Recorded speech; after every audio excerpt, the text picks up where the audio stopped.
Right then guys, here we go with the trailer MOT prep and defects. As you can see, that crash bar is extremely bent. It's bent too far in, so they need a good old tug to pull them back out to where they should be. So go on lad, get in there and pull that back out straight.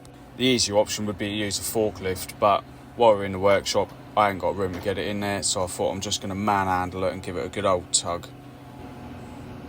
Now, these wings should be covering the tyre, which they are not. That includes a spray flap, and it should be the whole tyre, not just the tread. So we're going to get these adjusted on the wing stays by moving the brackets over. Going to get in there and use the little persuasion stick, but looking at the rust on these wing stays, they are not moving for love nor money, and the more you whack them, the more chance you've got of splitting them. So that's looking like 4 new wing clamps. And when we pop the cover, just to try and loosen the nuts off to see if we can move them over a bit, they are rustier than the wing stays themselves. So we've got the grinder in there, we cut them off, we ain't messing about with that.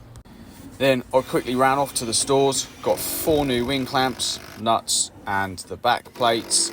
So we just get that back on there. I did have to knock all the rust off the wing stay with a hammer because that was quite rusty and the clamps wouldn't go over it. So there we go, just nip it up with the impact gun. Now I wonder, can you guys tell me what is missing here?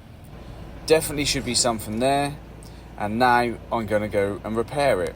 Can't show you the finished article because I don't want to put the customer's VIN on here. So we just stamped the numbers into that bit of alley plate and drilled and riveted it to the chassis. So now these airbags, yes, they are legal and they would pass MOT. However, looking at how perished they are, they need changing.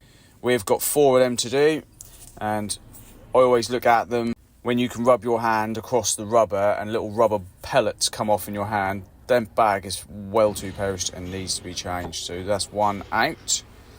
We'll give that a clean up, get rid of the rust and everything so the airbag sits flush and secure. And as you guys can see, we'll lift the new one in and I'll grease the bottom nut. Don't normally have too much trouble with them undoing them, but occasionally they do seize. So I'll just put the air feed back on the top, just slowly let off my grips and let the air up so we can locate the top studs, get the nuts on there. And as you can see guys, that's 4 done, bish bash bosh. Now, I happened to notice that this shock absorber had a massive leak and was obviously completely unserviceable. So we're going to get that out, get that changed. And these SAF axle ones can be a little bit hard to get in the locator, and sometimes they break the spaces off in the axle, which is even worse because then you've got to weld the spaces back in.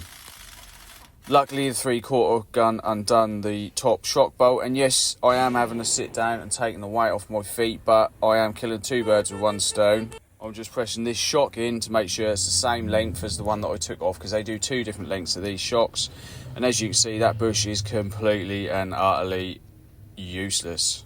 So we get the new shock on, which I'm now about to show you. Unfortunately, I didn't get any after pictures of me fitting the shock, but it did go on. I'm going to show you that. So please, guys, get in for a follow and a like. And there we go, another one.